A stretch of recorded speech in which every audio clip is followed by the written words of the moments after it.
Hi everyone, my name is Brittany Fanning and I will be talking to you today about Plato's analogy of the sun and the divided line, and essentially how using his analogies of the sun and the divided line you can figure out his epistemology and his view on metaphysics.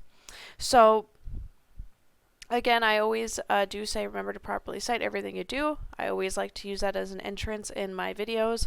I think it's important, not just for anything I cite or for my stuff, but for anything you use.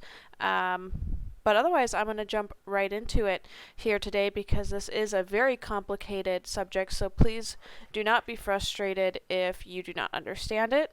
It's incredibly hard to read Plato. And I, again, I'm no professor. I'm just a student like you, so do not take my word as gospel, but I am merely imparting to you what my understanding is.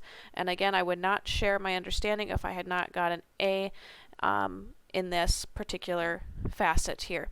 So we're going to start with Plato's metaphysical and epistemological views.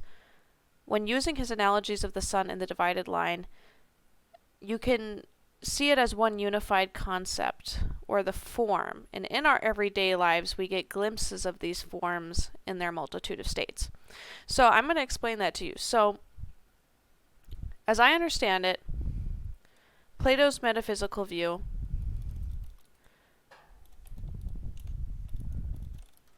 is the form. The forms, right?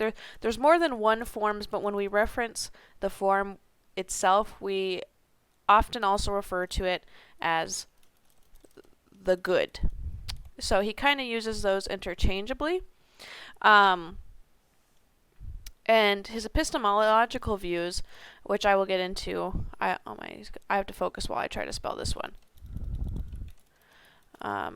View is pretty much using the divided line in the sun as an analogy, and we're going to get into that a little bit, but I'm going to use the sun in the divided line. And that might not make much sense now, but we can elaborate as we go on, because there's not real one way to shorten that in one sentence that I can think of at this very moment, but we will go into it. So essentially what I want to talk about is essentially Plato believes that before birth our soul saw the good as it was, and the good is not of this realm. The good is of the intelligible realm, and we are currently in the visible realm. Easy way to remember that is we can see in the visible realm, we can see things, and that is the best way to describe that. Now, I'm going to explain the forms in a way that you can visually see it, because I think that is the easiest way to understand it. So, because forms can not just be objects, but they can also be concepts, and I think that's what some people find. I think when you understand that it can also be concepts, then it makes more sense to you. So take, for example, we're going to start with physical objects so you can get a very basic understanding of it.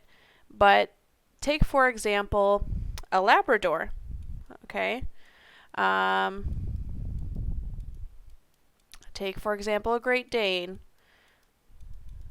Excuse me, I have to write with my mouse, so this is going to be sloppy, but it's going to be the best I can do. Australian Shepherd, and we'll put one more down there. I'm just going to put that for Dachshund. So, what do all these things have in common? Well, they are all dogs, right? So, what Plato believes is that when we were before our soul was born, right? He believes we were in the intelligible realm, where we saw the good. And what he believes, the good form. But not only the good form, we saw all the forms, right? And so everything has a form. The concept of mercy, the concept of justice, dogs, cats, stoves. So we've seen, he believes, everything that there was to see before we were born. And when we see an Australian Shepherd, we are just seeing one type of dog. When we see a Labrador, we're seeing one type of dog, right? But the form itself is the perfect conglomeration of all dogs put together. It's like the perfect dog. Because it takes all the traits of all dogs we know, whatever, the perfect means, but that's kind of hard to put it in words, but I think it gets his idea across really well. It's like we're seeing the perfect dog. We're seeing, every aspect of it. I see it very much in like a magical sense. In my mind, I visualize it almost as like the shimmer over a fire. In that same way, you see the tail a little longer. You see the tail a little shorter. You see the, color of the coat a little bit differently. But you see it all, right? You see the whole form of a dog. So what Plato is saying here is he's saying when you see an Australian Shepherd, you're seeing just a glimpse of the form in our visible realm. You're seeing a Labrador, you're seeing just a glimpse of the perfect dog. But that glimpse is what reminds you in the visible world. That's how you learn, that's how you get the knowledge, ascertain the knowledge of what a dog is in this realm. Okay, so that's how he thinks, and that's where you start seeing his epistemology. His epistemology is how he got to his metaphysical view of the forms. So he's saying this explains how we can know what things are and recall them. You're going to see terms like recollect are important with Plato because you're recollecting what your soul saw before you were born. And that's how we know what things are, how we can learn what things are, because he believes we've, seen it before, so to speak. But another way to understand this, and I feel like that sums it up pretty well, but it's not the only way we can learn things, right? Because we don't just learn animals, we don't just learn physical objects, we also have concepts, right? And this is how we learn concepts. And a great example, I think, is the concept of mercy, okay? That one's really easy for people to understand because as humans, we're pretty merciful. So for example, we perceive acts of mercy throughout our lives, whether it's, forgiveness or biting your tongue and not saying something rude when you maybe could, that kind of thing. These glimpses show us a concept of mercy which compounds on each other until we have a true unified concept of mercy. So basically, when we use Plato's thinking, right, I mentioned forgiveness. Biting your tongue, not being rude.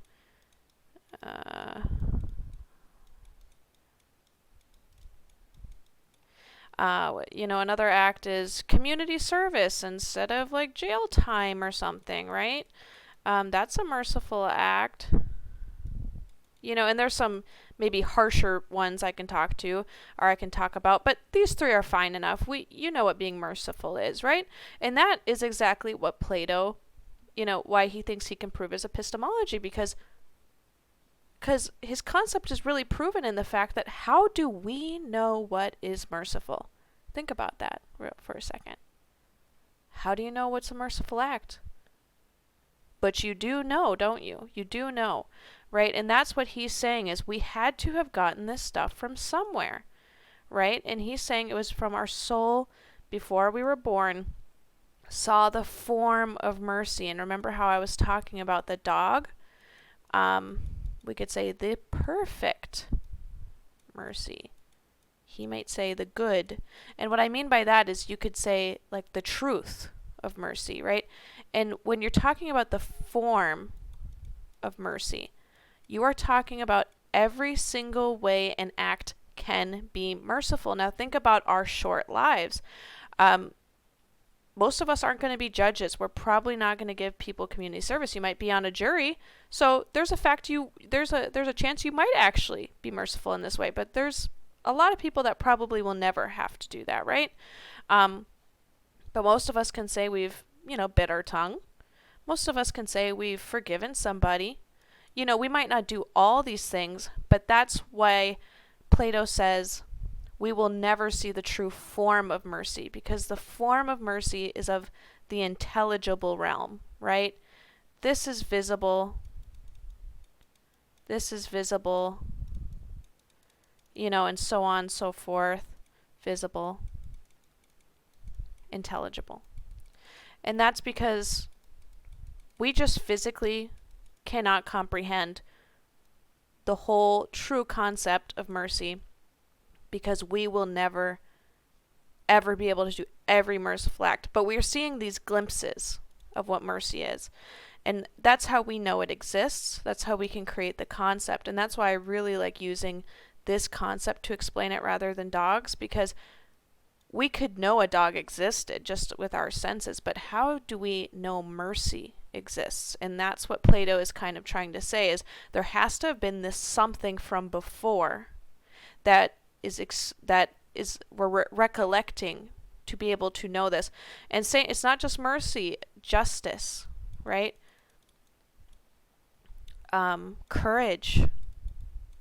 And you're going to see Aristotle, Plato's student, kind of build off this with his like golden mean and what it means to be courageous, and I'm not going to get too much in the golden mean, but you'll see him build off those. So all these concepts can be built off, and not just bad ones, but good ones too. What it means to be reckless, right? That's a negative concept, but it's a concept nonetheless, right? We know what it means to be reckless, but what Plato is saying is, where does that almost innate knowledge come from, right? We didn't learn it as a baby, so there had to have been something from before, right? Somewhere this had to be created, because it couldn't come from nowhere, is what he is saying. Because even if you go back to the very first human, how did they know what it was to be merciful, right? They didn't no human created this concept, but we all know it. And if we didn't, then there wouldn't be so much civilization in the world. You know what I mean? Obviously, we've become more civilized as time went on, but he was having these conversations in the BC era, so excuse me. So obviously, we progressed a lot, but there's something to be said about that. So now that we've kind of had his understanding of the forms and kind of somewhat of his epistemology to get there, right, now we have to talk about his analogy of the sun in the line. Okay? And I had something really nice put up for this, and then it got deleted because I made a new snip. So I'm just going to do this with you. So bear with me. It's going to take a while to write out. But a lot of people, when they talk about it, use a vertical line or use a horizontal line. I think this can be useful, but I have been taught that a vertical line represents it far better. And when you get to Plato's Cave Allegory, it makes a lot more sense to use a vertical line. And you're going to kind of see snippets of that. I think this question is really hard to answer when we're talking about just the sun in the divided line, because it kind of dips into his cave allegory a little bit near the end. But again, and I'm quoting Silverman here, and I am going to reference him in my description, but what gives truth to things, the intelligible realm and the visible realm, each of these is again divided into two unequal parts. And he's talking about the division on the vertical line that is the divided line of Plato here. So we got two realms, okay? Visible and intelligible. And remember what I was talking about with the concepts. So now you kind of understand what those mean a little bit, but this is going to this is delving a little bit deeper into his epistemology, okay? So, as I said from Silverman, these are divided into two unequal parts.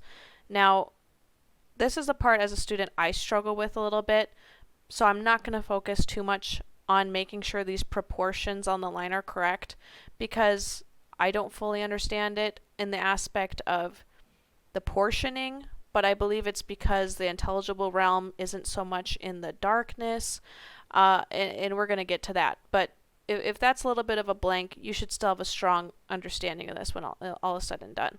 So basically, on the visible line, okay, so I'm going to do this, like this, and this, okay? I think that'll be fair enough. So we're talking about the visible line here. So in the very bottom of the line, there's images. Oh, spelled that wrong off the get-go. And shadows. And if you talk about the cave allegory, this makes a lot more sense, okay? I'm going to try not to rely on the cave allegory too much, but I will mention it. So the shadows are kind of what the cavemen are looking at in the cave allegory, but you can also reference this in the aspect of, say, the dog example I used, right? When you see a shadow of a dog, you can kind of get an understanding of what a dog might be, but depending on the light, it could be way wrong, way different. It could be way larger than you think, way shorter. But at the end of the day, you can make out a shape, right? So that's the bottom of the visible realm when we're talking about the divided line. And then next up, you're going to go to physical objects. Didn't really leave myself a lot of room here with that writing. And these are of which are images. The images are images. So the images are images. Okay? That sounds really complicated, but really, just think it's a physical object. So you're going to just basically equate this to the dog itself. Okay? So that's not as complicated as it seems. That's really pulled from the Silverman reading I am referencing, but it is very helpful in understanding kind of where his thinking is, Plato's thinking is coming from. So next up on this line, we're kind of starting to get up into the how our mind perceives things, right? So obviously our mind is perceiving shadows, our mind is perceiving dogs, but this is where we start getting into the human mind. So next is imagination.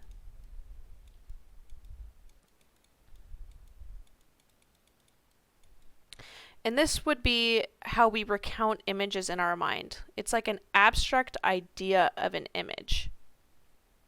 And what I mean by that is you could kind of equate that to, if you know what a dog looks like, you could probably picture another dog, right?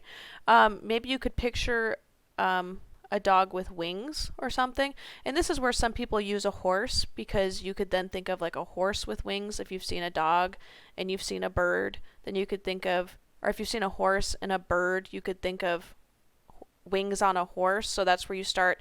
That's why a lot of people use the horse, but I know more breeds of dogs, so I use dogs.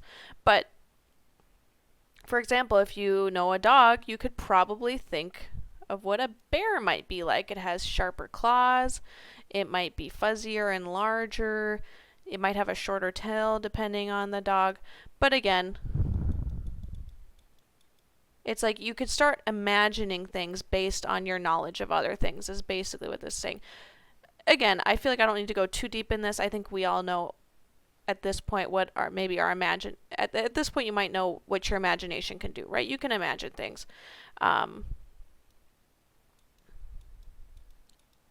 Right? So this is a great way, and when you're also looking at Greek myths, right? You can see where this ties in how he can imagine how Pegasus was made in stories, right? Because no Pegasus actually existed, no horse with wings actually existed.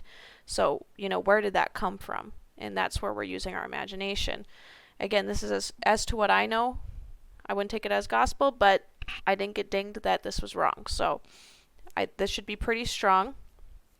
And then lastly, on the top of the visible world is something called pistis. And this literally means, or literally could be translated to faith or conviction. And this essentially means, like, this can otherwise be seen as the beliefs we have formed on the images of our imagination. So kind of what I mean by that is we could truly believe these things existed. We have faith that they could have existed, that they could exist based on what we have created of our imagination. Now, Pegasus might be a little far-reaching, but there's no saying that he may not exist. It's just based on your faith. And this is kind of where you start getting into more concepts too, like the concept of mercy. You may not have ever heard of mercy, right? Like, you may not have ever seen like mercy personified into, and I'm not talking about Overwatch, but I'm saying mercy personified would be very much like one of God's angels. You know, it'd be crazy. We could not visualize that, right? But we have a conviction. We believe that there's a form, or that mercy itself exists, because we know it, we can imagine it, we can understand what it might be like to be totally merciful. So I think concepts are a great way to more understand this jump from this jump. I think physical objects are really easy to understand on this jump here. I don't think it's as easy here, because I think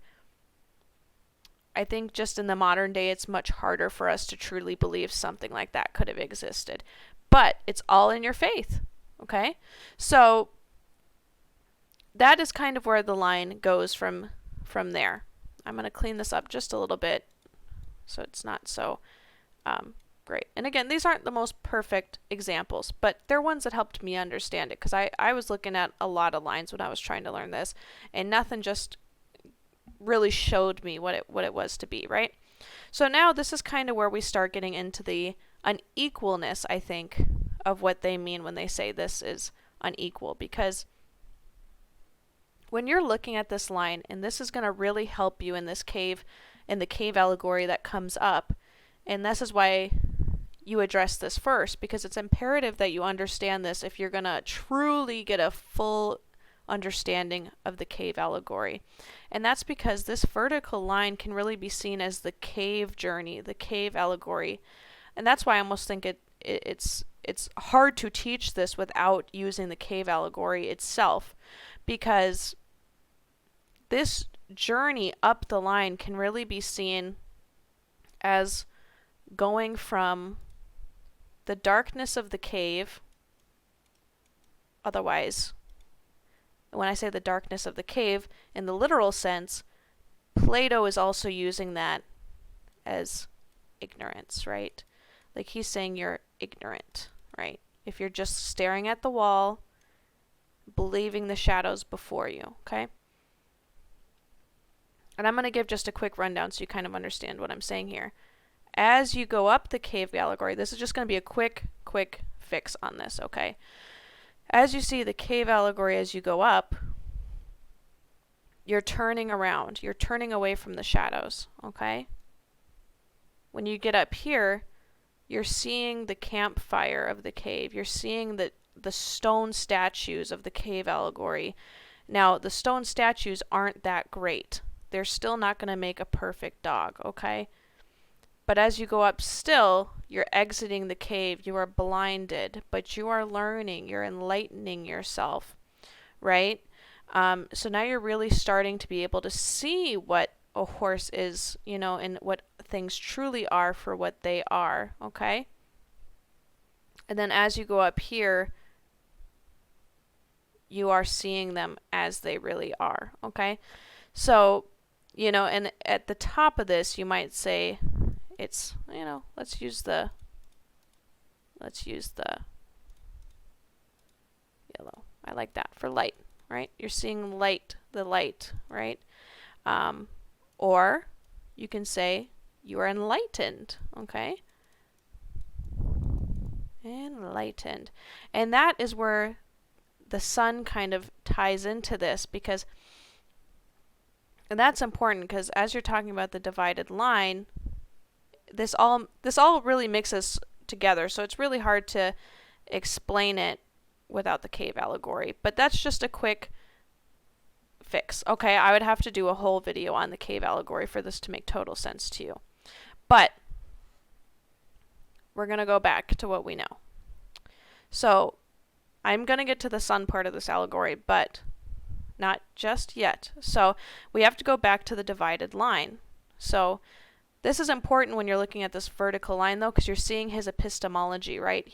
You're seeing how Plato believes that you start in the darkness, you start ignorant, you make that journey, this slow journey to enlightenment. And when you get to enlightenment, and I think Plato, and this is open for interpretation, but I would say that I don't think Plato truly believed you could reach full enlightenment in the visible realm. Like, I think you can only really see, as you can only see the forms in the intelligible realm, your soul, whether before or after death, can only really see total enlightenment, right? Because you can never truly see that form. But what we can get is a pistis, right? We can get a conviction. We can be sure of what we see. And that really comes into mathematics too, but I'm not going to get too far off here. So now we're going to get to the intelligible part. And this is kind of where I said it's going to be unequal because, like I said, going back to before I went on this little cave allegory tangent, which is kind of important for this to make sense, is the intelligible realm can't be wholly ignorant, right? As I understand this, that's why it is unequal. Not too sure about this. This is the one part of this whole thing I would say do not take my word on, do your own research. I did the best I could. But basically, the intelligible realm starts with mathematical mathematical truths, okay? So mathematical truths could probably just start around this part, I would say. I don't think, again, it's unequal. It's not totally like an equal, and I think that's the hardest part to understand. It's like, and I think that's what the whole unequal part is hard to understand, because as far as I know, it's like they don't match toe for toe, right? It's just, again, when you kind of take the dark and ignorant, it's like the intelligible realm cannot be wholly ignorant because it has the forms and it has mathematical truths, which obviously are absolute truths, okay? So that's kind of where you see that.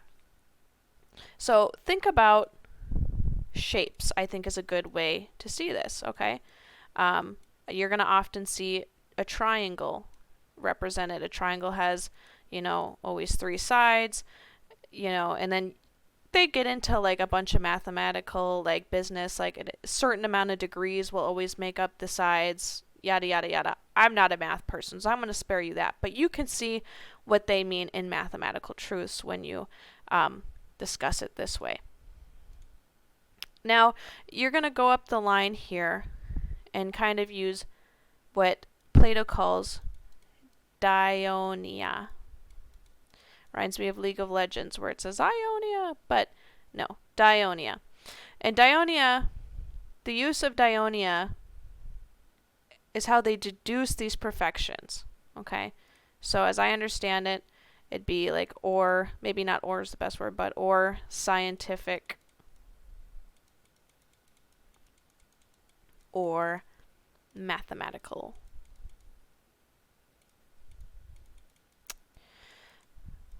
Reasoning. Reasoning is very important when I say this. Reasoning is very important, especially when you're talking about rationalists, okay? And Plato was a rationalist. So, we go from mathematical truths, the shapes, up to Dionia, which is scientific or mathematical reasoning, okay? So you're reasoning out these mathematical truths. You're getting, and by that, when I say reasoning out, you're getting kind of it's almost like a epistemology. Like when you can reason something out, that's like its epistemology, like how it got there. But the thing is, unlike objects or concepts, while you can get a reasoning of those, at the end of the day, they're not absolute truths, right? And that's why the mathematical reasoning is in the intelligible realm, because these are absolute truths. No matter what corner of the universe you went on, whether you went to the Andromeda galaxy or back, wherever you go in the universe, triangle will always have 3 sides, and the sides will always equal X amount of degrees. Again, I don't know exactly how much because I'm not a math person, but you can Google that and definitely find it. But that's why this is kind of on this side. But you can kind of see how they equate to one another, right? So, the topmost segment of the line, according to Silverman, is the nous. I don't know if I'm pronouncing it right. This is a Greek word, I believe. Nous. And that equates to a knowledge or understanding.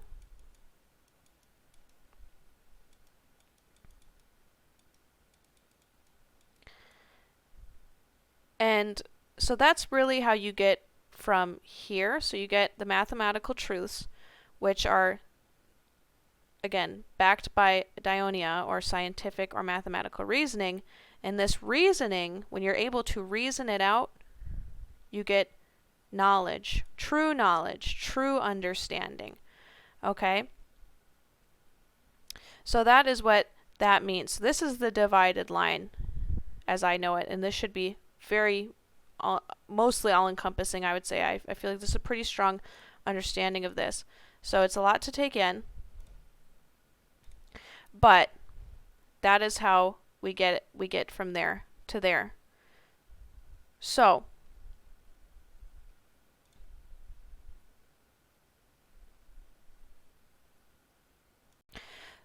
as I understand it, gnosis is our knowledge, our understanding. So it's the rational part of our souls, the rational part that lets them see the forms and understand the forms, which then, again, we use in the visible realm once we are born to be able to get those glimpses, right? So this is kind of where the sun comes in. So this is the sun part of the analogy. So, and this is from Silverman. I'm going to kind of use a direct quote here. Again, I will reference it below, as I've said. The point of the sun is to contrast the visible and intelligible realms. So corresponding to the sun in the visible realm is the good form in the intelligible realm. So gnosis can be, and that's kind of where it can get a little complicated because, again, forms are in the intelligible realm.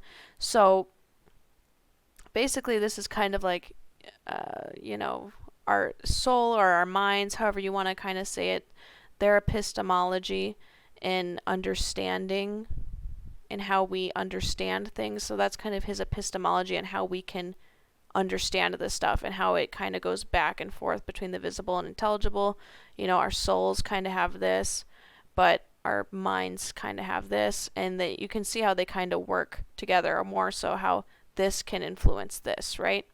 So when we're talking about the sun in the visible realm, it's important to understand this philosophically, that the sun and the good are not a direct link. Like, it's kind of easy when we're talking about this line here, like, oh, a direct link there, okay? But that's where I think it can be confusing, is some people will be like, okay, the sun is up here, the truth is up here, or the truth is up here, but we'd call this like the good form. Okay, so a lot of people will think it's a direct analogy, a direct comparison, and it's not. What he's really trying to say here is that you're supposed to draw a comparison. You can't just substitute one for the other in a literal sense. And the best way to explain this is, we know the sun on earth gives all things life, right? Sun here gives all things life, right? Plants, humans, all that good stuff, right? In the same way, the sun gives light to all living beings of the visible realm. The good, I don't really know how you would draw the good. It's kind of a form, but I'll put G for good. The good gives truth. Gives truth to knowledge. Okay, that's a little bit harder to understand, but I think it's easier to understand when using that analogy. Remember, it's not a direct, like, here's the sun, here's the good, right? We're just supposed to use the sun to kind of understand what he's trying to convey. So the same way the sun, you know, in all of its ultraviolet glory, gives life to plants, so too does the good give truth. Okay, the truth could be like the ultraviolet, right? The truth to knowledge, okay? So where we know the sun gives life to all of the living beings of the visible realm, the good gives us the truth and the ability to comprehend these truths through knowledge to all the objects we inquire of in the intelligible realm. So, I hope that gives you a pretty good understanding of that. Again, it's not super easy to explain, and it's much harder when you don't use the cave allegory, but like I said, to get into the cave allegory takes its whole video, and that's often why you don't see them together, because that's its whole thing. But it's a perfect way, his use of the sun is a much smaller analogy, as you saw, than the divided line, but it all kind of works up to that, right? So, overall, by analyzing Plato's use of the sun in the divided line analogies, one can obtain a clear view on how Plato viewed the metaphysical and epistemological aspects of our existence. And that's because, and this again, this kind of goes into the cave, so be very wary about this when answering that question. But this is a great way to help you in the future when understanding the cave too, is because the movement from the top, or from the bottom of the line, right? We see that we're in the dark, we're ignorant, can really be almost, in my interpretation, seen as an analogy of our education, right? By looking at the shadows, one is seeing what they are told by their educators, whether that is their senses or teachers, right? Teachers can be educators, your senses can be an educator to you. But if one is compelled to apply reasoning, as one moves higher up the line, they will not view the education they got as an absolute truth, but rather as a step to the truths of the world, right? And the truths are the knowledge we seek of the forms, okay? So that's why it can be kind of complicated, but I hope this did give you a little bit more of an insight to this, because it is a hard analogy to understand. I will admit I feel like the cave analogy is much easier to understand when it's explained to you, and this is kind of the cave analogy explained in a way as well. In fact, I'd say that's more so an explanation of the cave analogy than anything. But that's how closely it ties into the divided line, right? Because this divided line can be seen, as I talked about, as traveling from the bottom of the cave to the top of the cave, right? Bringing yourself from ignorance, right? On the first path to ignorance, we get an education. But then as we go up, we need to see the education for what it is, right? We almost need to turn our desks around from the teacher and see what's behind us, right? And what could be behind us could be like the media, okay? The media might be telling us something, and then we have to analyze that. We have to start questioning what we've been taught. And by questioning these truths, or I should say, quote unquote, these truths that we have learned, by questioning our education, we can really start seeing the real truths of the world and real answers for ourselves, and acquiring a knowledge of the true forms of the world, of what the world truly is, right? So basically, it's like you're making a journey to enlightenment. And for a lot of people, they think that's just the education they receive, but you need to go past what you were taught, as obviously, what we're taught can be biased, right?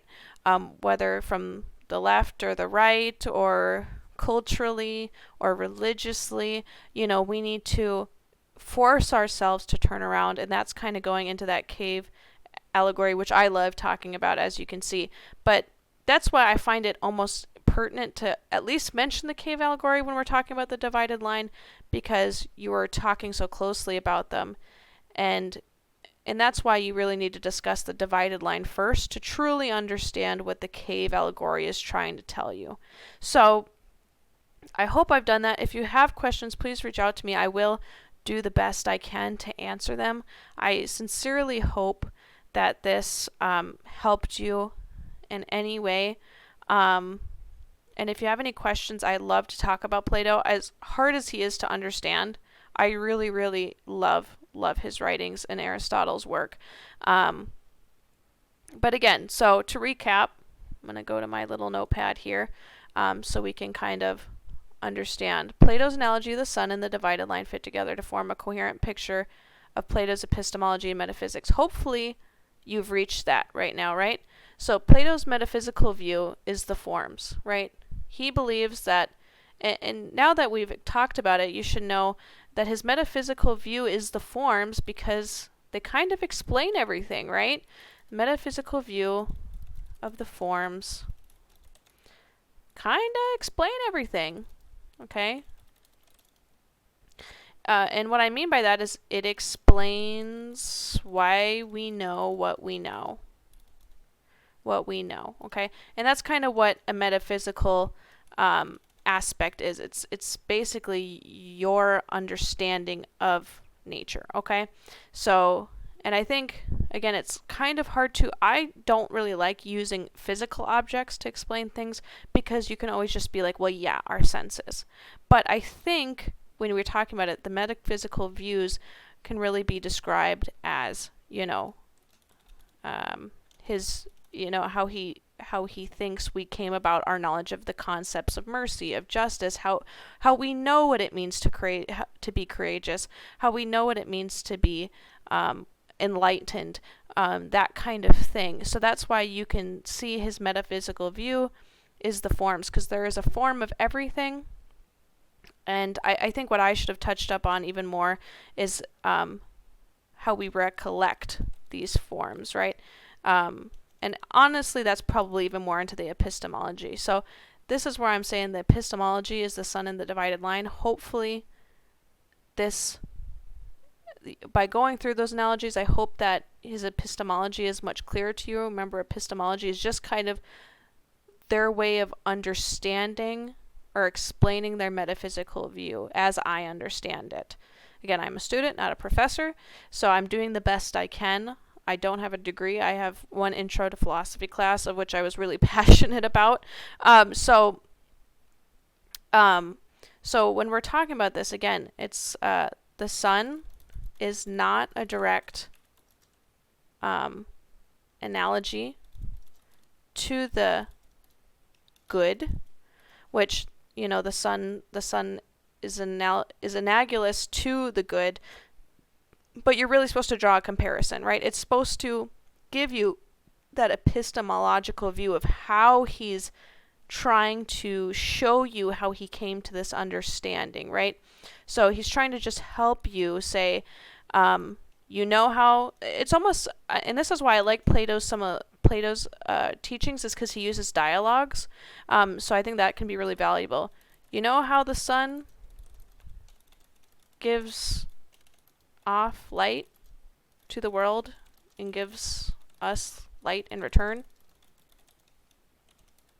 And then you might say, yeah, I know that. That we all know that, right? That's really easy to understand, even in the BC times, right? Well, the good is like the sun in the way that it gives truth to knowledge, okay? So it's almost like it can give reasoning to the knowledge. It gives the truth behind the knowledge that we know, okay? That's the best way I can describe it. And then again, you can really relate to like those concepts, right? So the good gives truth to the knowledge of mercy. And think about it in the way you know the truth of mercy and what it means to be merciful, right?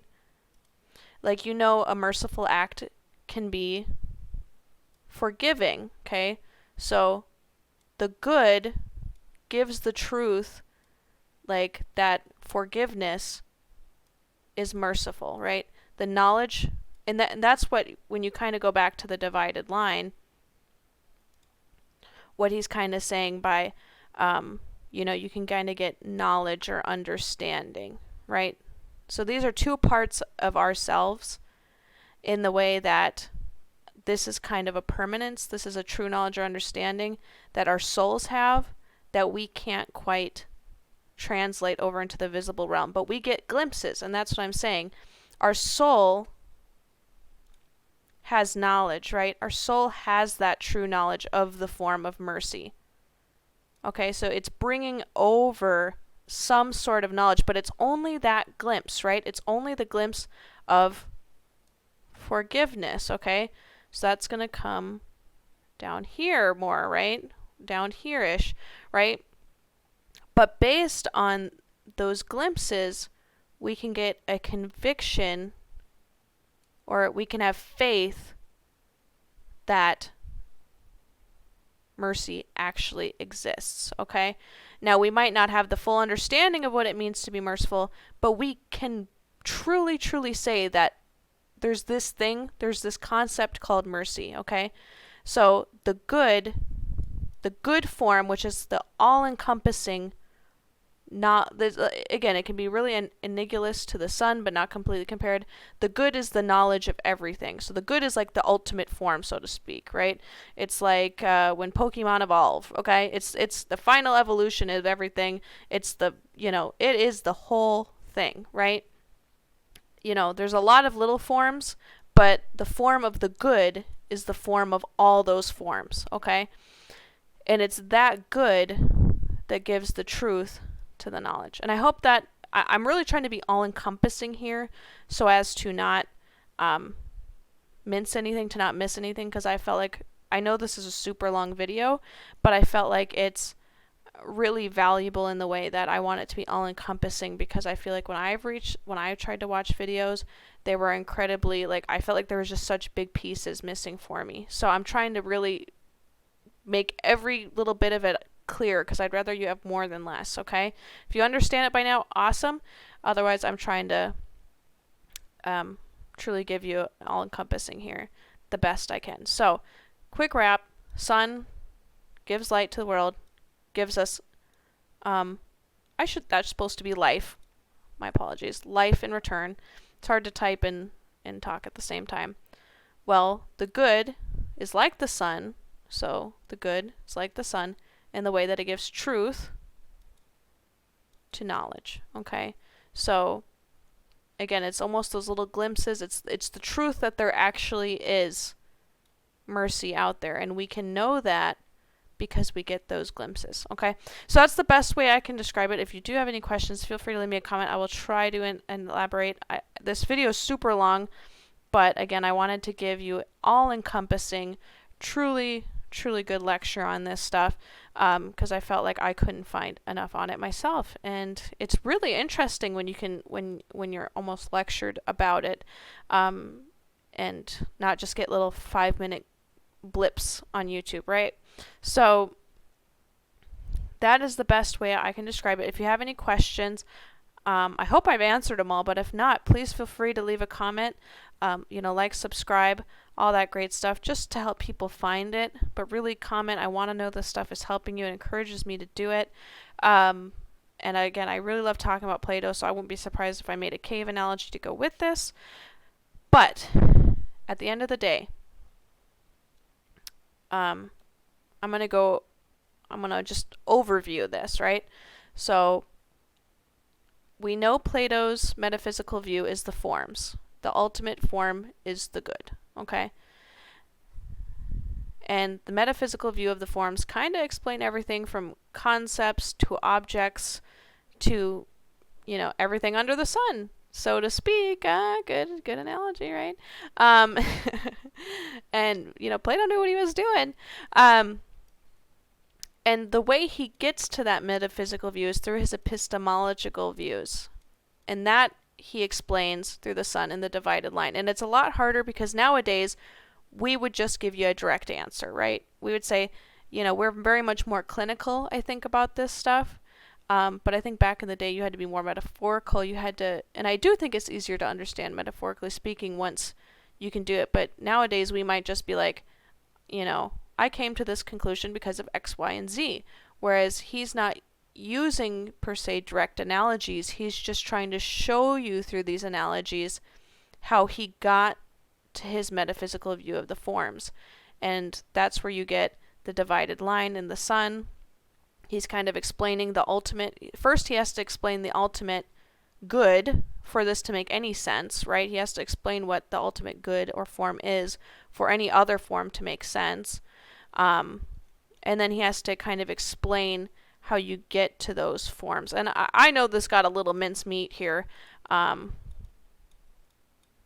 but I hope this explains it to you in a way that makes sense. And you can kind of see how these are two aspects of our being, right? And remember, our soul is of the intelligible realm, and that's what's important, okay? And I don't even think I stress this enough, but this is us, right? But there's two parts of us. Soul, okay? Physical being, okay? And he gets into this more in his, I think he calls it Phaedo. I don't know how to pronounce it, but it's one of his books. I think it means soul. And he gets into more about how these two affect each other, and it's going to make more sense even later when you go into that. But the visible realm is merely what we can comprehend with what we are given here in the physical realm, okay? And our soul is what we got in the intelligible realm from before we were born or after we die, if you believe in his reincarnation, rebirth type of business.